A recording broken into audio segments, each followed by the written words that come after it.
Why have you turned more cautious about Asia?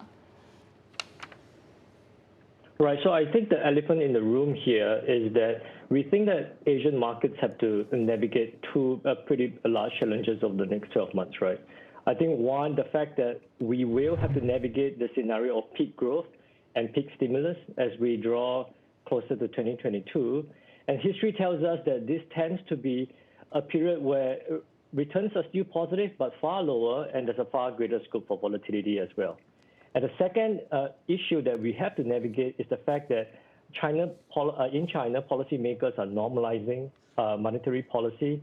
And again, typically when that happens, this is a very carefully calibrated process, and there is a higher scope for accidents to happen as well, as we saw, during the last few episodes of normalization. So we think that this is time to lock in some gains and to be neutral, to ride the wave up, but to be cognizant that we could face some consolidation ahead.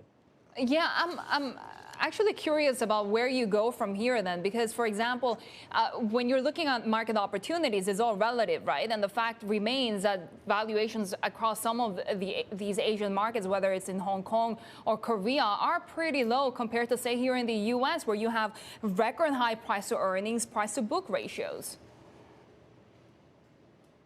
That is a great question, and something that we've looked at very closely.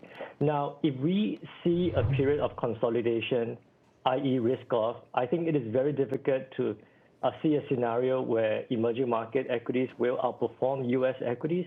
So we do, prefer U.S. equities at this point in time. Now, in the next phase of the markets that we're moving into, closer to the mid-cycle, I think we're going to see a lot more dispersion in returns, and alpha instead of beta is going to dominate. That means looking for stocks that will still give you solid earnings growth, solid cash flow profiles. And in our view, that is still many of the blue chip tech names that reside in the U.S. market. Eli, I want to get your views on our question of the day on our Markets Live blog, talking about the direction of the US dollar. Is there further downside, given that we have seen the Bloomberg Dollar Index suffering now a 2-month decline? Do we see any signs of a rebound in June, and how does that also play into risk sentiment across other assets as well? Right. So our view for the US dollar is that it will moderately weaken over the rest of the year. Now, I think the twin deficits is still very much in play, and the focus on Biden pushing through his, infrastructure bills, which is very significant in terms of the headline number, is going to weigh on the dollar as well. Now, the wild card on the dollar here is how inflation is going to pan out, right? And that's something that everyone is very focused on.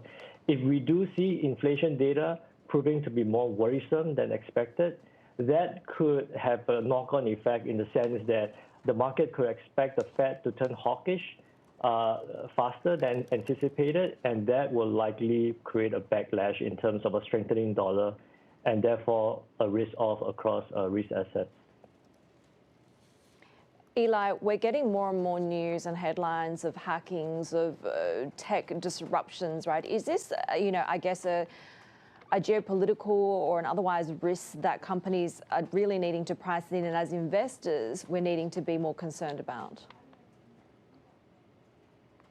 Right.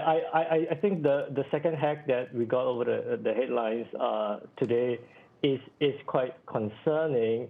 And I think, in a sense, this is related to the fact that as we increasingly digitalize, our businesses and move an increasing amount of data onto the cloud, this will have to be a risk that this will have to be a set of tail risks that we factor into the markets.